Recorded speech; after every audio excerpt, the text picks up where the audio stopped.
हर्कबात हुन सक्छ, चर्चा गरौँ। नमस्कार, म युवराज सुनुवार। सुरुमा कुनै कुराहरू सम्भव देखिँदैनन्, तर कतिपय असम्भव कुराहरू पनि सम्भव भएर जान्छ। जस्तै ओलिभर राइट र विल्बर राइटले प्लेन उडाउने बेलामा उनीहरूलाई कसैले विश्वास गरेका थिएनन्, तर अन्तत उनीहरूले प्लेन उडाए, प्लेन उड्यो र सबै हेरेकै भए।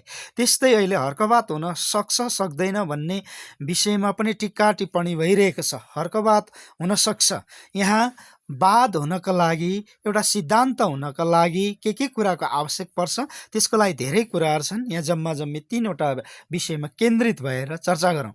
नम्बर 1, वाद बन्नका लागि त्यसले सामाजिक, राजनीतिक, आर्थिक परिवर्तनको रोडम्याप लिएको हुनुपर्छ।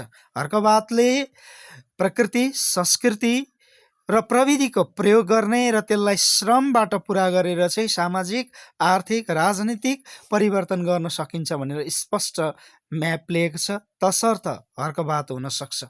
र बात हुनका लागि एउटा बहसको विषय हुनुपर्छ। जस्तै त्यो पक्ष होस् या विपक्षमा बहस हुनु पर्यो।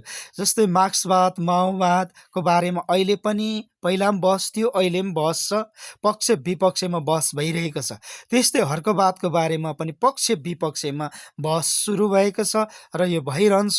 र वाद बन्नका लागि एउटा निरन्तर बहस हुनुपर्छ र यो हर्कबातको बारेमा पनि निरन्तर बहस नेपालबाट सुरु भयो, विश्वमा हुनेछ।